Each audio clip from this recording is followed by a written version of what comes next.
Hi everyone, welcome to COM15 session on A3 research report. I'm just going to take you through the requirements of your final assessment. Firstly, I'd like to acknowledge the traditional custodians on the land on which we're meeting and pay respect to elders past, present, and I extend that respect to all Aboriginal and Torres Strait Islander people. Okay, so this is the final assessment for COM151, the research report. It's due on the Monday after week 12. So week 12 is our last week of teaching. So please make sure that you do ask all the questions on the discussion board about this assessment in weeks 10, 11 and 12. Once again, there's a spot on the discussion board titled A3 research report where you can ask as many questions as you need about this assessment. But please be aware that the teaching will finish in week 12, but you do have until the Monday after week 12 to submit that assessment, 9 a.m. Monday after week 12. It's worth 45% of your total mark. Okay, so the research report is 2,000 words in length. We do allow 10% over or under. Try to write to that word count. If you're 10% under, then there may be an opportunity to expand the lit review slightly, or just make sure that your discussion really does show how the literature is helping you to answer that question. We'll talk about this in more detail in a moment, but ideally you want to be at that 2,000 word limit, but we do allow 10% over or under. If it is more than that, then the tutor has or marker has the right to not read beyond those 2,000 words. So they may not complete your report. So please make sure you edit to that 2,000 words. The reference list is not included in the word count. Quotes are not included, but paraphrase is. However, what you want to do is try and aim for more paraphrase and summary than you do quoting. So please remember when we discuss good academic writing that the lowest form of writing is plagiarism, because it tells the marker that I don't really understand what's going on here. Here's some original text. Quoting says, I know how to access information. Here is the information, but I'm not able to discuss it in my own words. We can quote and it can be very effective, but I would stick to one quote every 1,500, 2,000 words. We don't want to see more quoting than that. What we really want to be showing the marker is that I've read a number of sources, I understand them, and I can tell you in my own words what the author is saying. So we can repeat language without understanding it, but we can't paraphrase if we don't really understand that language. So it shows much deeper engagement with the text. It shows more learning. So we're looking for your learning here when we're marking. So you will receive more marks if you are showing that greater engagement with the text, more learning. And the best way to do that is through synthesis. So showing I've read this article and I've read this article and they're saying the same thing, or these articles differ in how they discuss this. So you're really showing command of that literature, and I'll go more into this throughout. So if you look onto our Learning at Griffith site, you'll see the instructions and the research report questions, which I'm going to go through in a moment. But it's going further than that critical analysis where we asked you just to analyse one paper and pull apart the argument and the topic and show that you understand that paper. This time you have the ability to really show your research skills. So to go into many more scholarly journals, read those journals and put together a really nice piece of research. Okay, so this assessment is very much linked to weeks 9 to 12 of our course. So please go over the tutorials from weeks 9 to 12, but it does actually cover the whole of COM151. So all of those good research, thinking skills and writing skills that you've learned, you've got the opportunity to really show that learning in this research report. You're asked to include a minimum of 8 appropriately and independently sourced references. So that's really nice scholarly material from journals. Please try to stay away from websites or Wikipedia or anything that is not scholarly. Show that you understand research and you understand academic research is really important here. Now we say a minimum of 8, so that means that if you have 8, you will get a pass for this part on this criterion. So please make sure that you, if you want a higher mark than that, that you're showing that you can source more than 8 scholarly articles. However, in saying that, it's not a numbers game, so it's not about having 20, 30 resources. You might just have 11 or 12 sources here, but they're really good sources and you use them very effectively in your research report. That could mean that you get the 12.5 marks for this particular section. So it's both the quantity and the quality of sources for the top mark in research here. So we ask that you go into academic journals and pull those articles out, that they're peer-reviewed sources, and that you use the required headings and structure once again. So it is a report, it's not an essay, so we do have particular headings we want you to use, so please make sure that you consult our course materials and use those correct headings. Okay, so this is the list of possible research report questions. You can stick with the same topic that you used for A2, or you are welcome to change it. It's probably slightly easier if you stick with the same topic because you've done a little bit of reading around that topic and it might be something that interests you. But if you did something for A2 and you think, oh, I want to try something different for A3, you're more than welcome to do that. The topic areas are on the left, so we've got attraction to violence in the media, community crime prevention, crime TV, the Australian film industry, free will and determinism, narrative therapy, and volunteering as a social process. Now, the research report questions here are set. Please stick to those questions. You can narrow it down slightly if you like. So for example, if we chose the last one, volunteering as a social process, why do people volunteer? You might do something in why do people volunteer in blood donation, okay? Why do people choose to donate their blood? If you feel that you can get the appropriate material on that, that's absolutely fine. And I know students have done that type of thing in the past. That's not a problem at all. Or how is criminality represented on television in crime dramas, something like that, or in news programs. So you can make it more specific, but please do not write more than one question. So in order to have a really good argument, we need to make sure we have a narrow focus. Otherwise, we could end up having to try and answer 2 questions and it becomes very messy. So please make sure that you just stick to one question, okay? Why are human beings attracted to violence in the media? Or why are human beings attracted to violence in film? So you might just make that more specific to, you just want to look particularly at film. Or why are adolescents attracted to violent video games? So you've narrowed that down to both the people, so rather than human beings, we're looking at adolescents, and rather than looking at media, we're looking specifically at video games. So that's absolutely fine.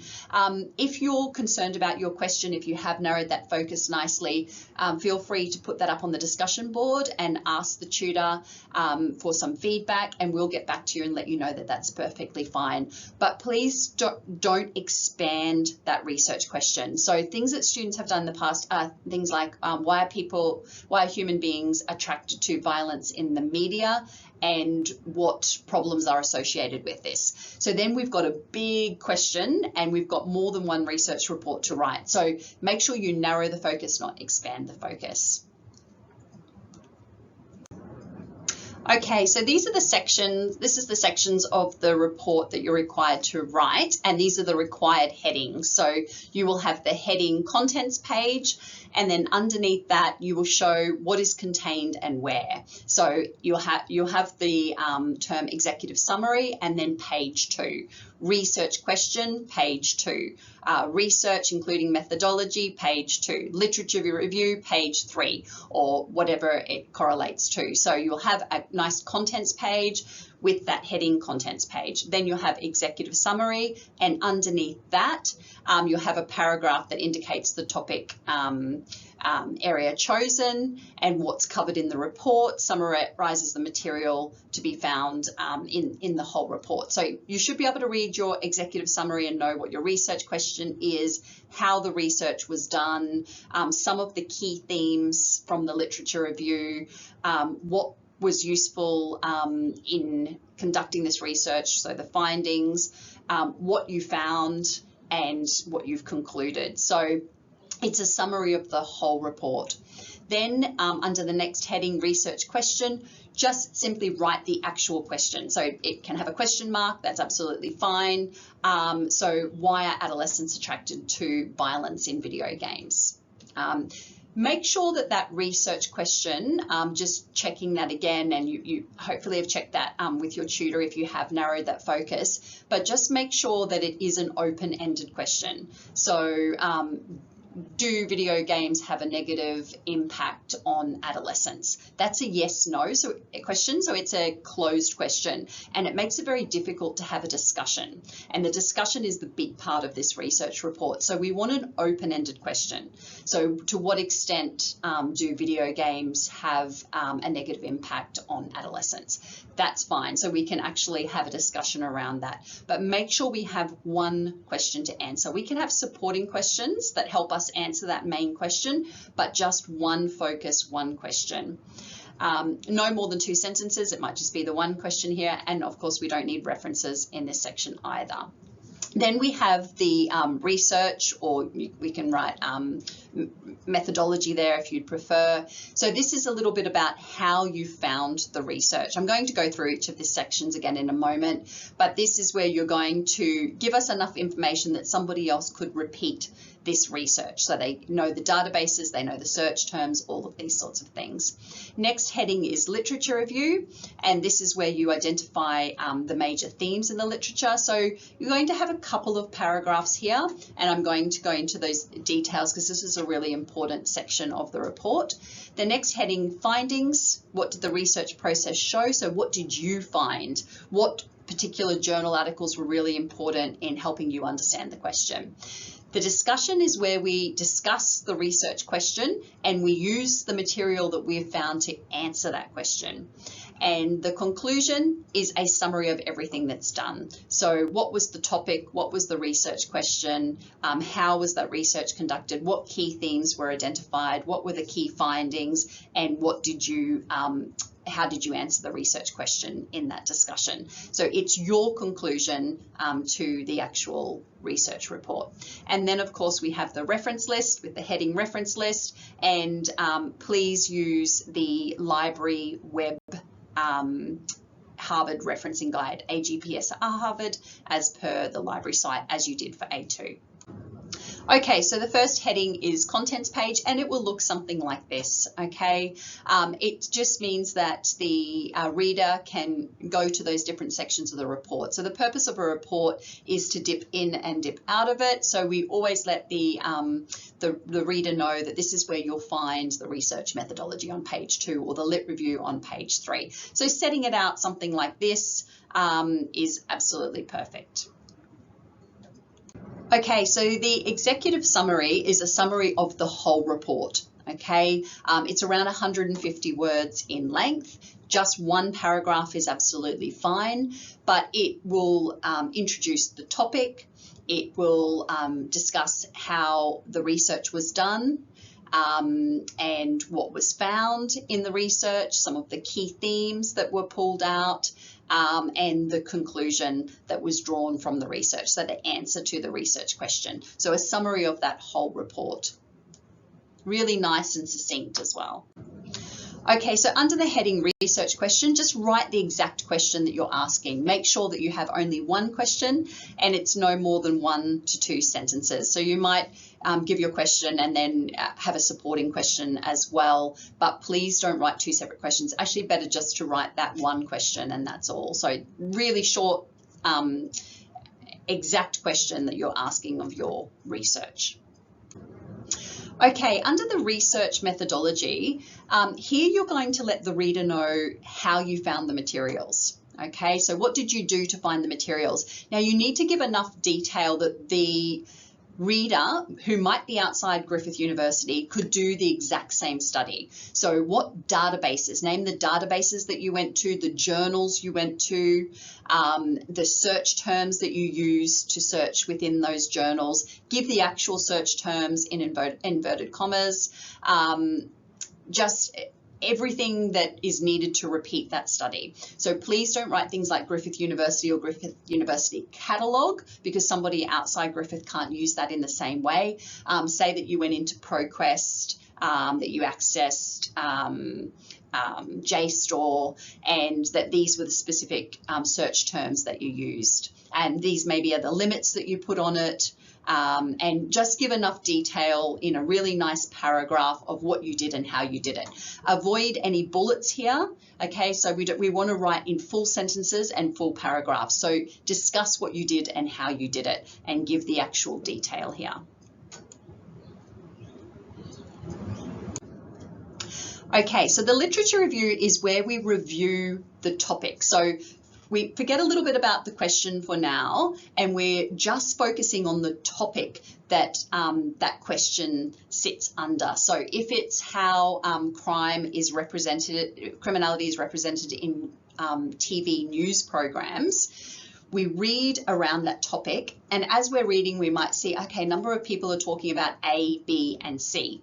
So we identify those themes that people keep talking about this, this, and this, and we're going to write a paragraph around those themes. So 1 paragraph per theme. So if we've identified 3 themes, you might identify many more, that's fine, but because we're limited to 2,000 words, we just want to pull out 2 or 3 themes. That's the space we'll have to write.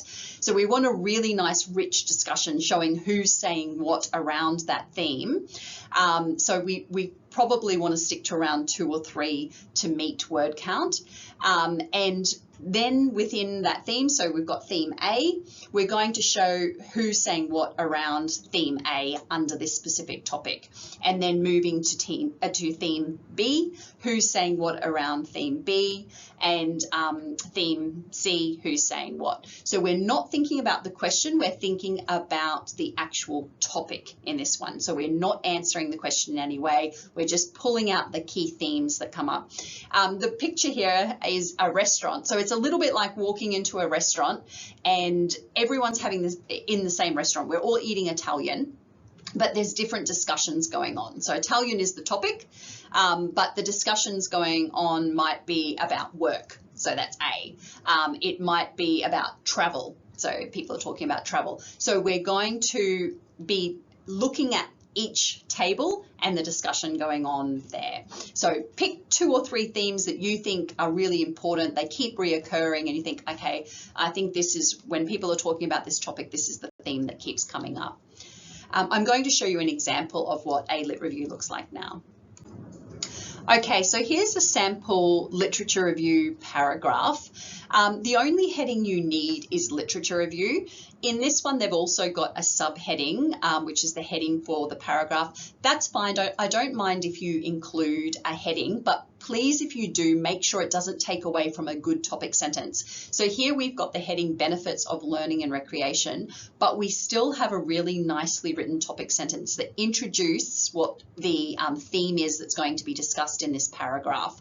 So there are a number of studies that explore the impact learning and recreation can have on a person's well-being. So this study is actually about homelessness, and when they've looked at homelessness in the literature, they've seen that there's a discussion going on. So one of those tables at a restaurant around learning and recreation, okay, and how that impacts the well-being of a homeless person. So they are writing this paragraph in the lit review around that.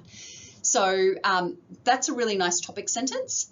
And then the rest of the paragraph then explores who's saying what around the impact of learning and recreation. So we've got Hammond, 2004, investigates the influence of lifelong learning on emotional resilience and mental health. Field, 2009, posits that well-being is, and they've got a quote here, among the most important outcomes of adult learning in the context of homelessness, and then more literature. So we really see that the author here is reviewing the literature. They show who's saying what around this notion of learning and recreation and the impact of that on somebody who's homeless, on homelessness.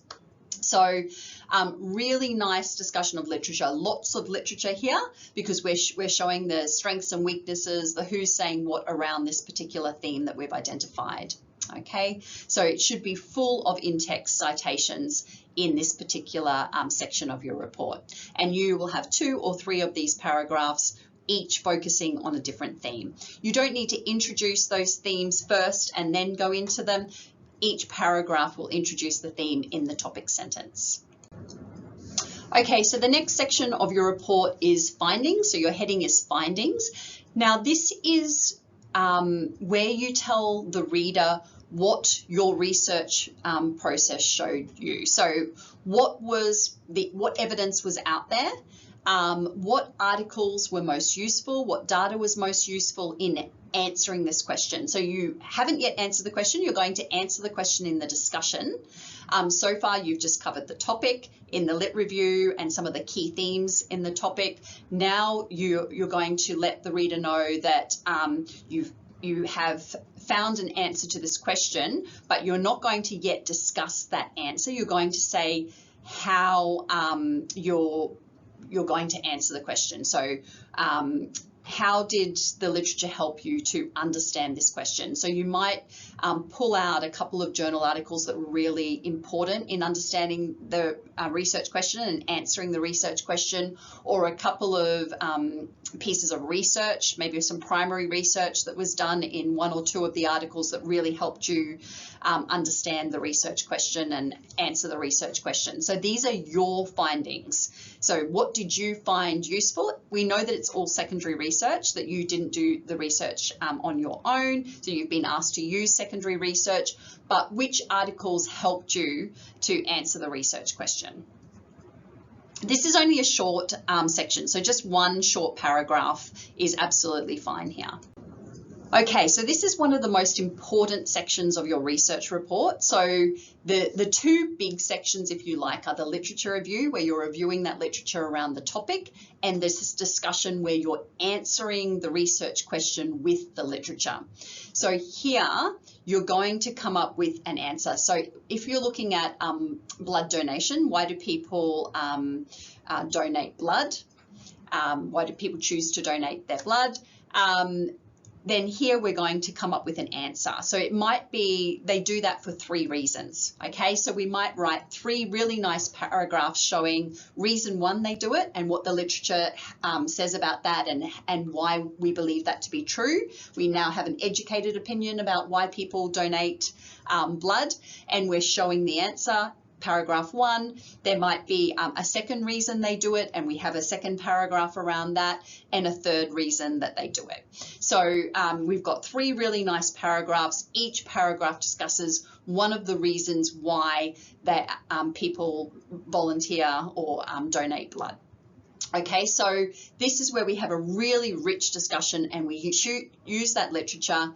We show that we have an educated opinion on this topic and an educated response to the research question that we've asked. So we're using the literature and using research to answer that question. Okay, so this is the conclusion to your entire research report. What topic did you choose? What question did you ask? What was the methodology? What did you find? And what do you believe to be true? What's the answer to the research question in your opinion, in your educated opinion? So it's the conclusion to the whole report. It's not just the answer to the research question, because we've already given that in the discussion. We've discussed that research question and possible answer to the research question already. Now we're concluding the whole report. So once again, about 10%, 100 words, 150 words, possibly here, where we just give a really nice summary and a really nice answer, a really nice conclusion to that research report. Okay, the final section of the research report and the final heading is reference list. Please use the AGPS Harvard Referencing Guide. Now, if you go to the library web page, you'll see study skills. Under study skills is the heading reference, so it's one of the drop-down tabs, and under referencing you can choose AGPS Harvard. So that is the referencing guide to use throughout your assignment. So if you've read a journal article that's been referenced in APA, you will need to format that reference both in text and in the reference list according to the Harvard Referencing Guide. So please make sure that all of your referencing in text and in the reference list is as per the Harvard Guide. Only include sources in your report that you have actually cited in the text. So you will have cited them in the literature review, in the possibly in the findings section, in the discussion. So please make sure that all of those in-text citations match a reference list entry. Remember that you should have a minimum of 8 scholarly articles for a pass. So here you want ideally more than 8. You want around 10, 12 articles that you use really effectively in your assessment. Well, thanks for joining me for this session. Please feel free to ask any questions that you have on the discussion board. A tutor is standing by to answer any questions that you have about A3 research report. Good luck with your research report, and I hope you enjoy the process.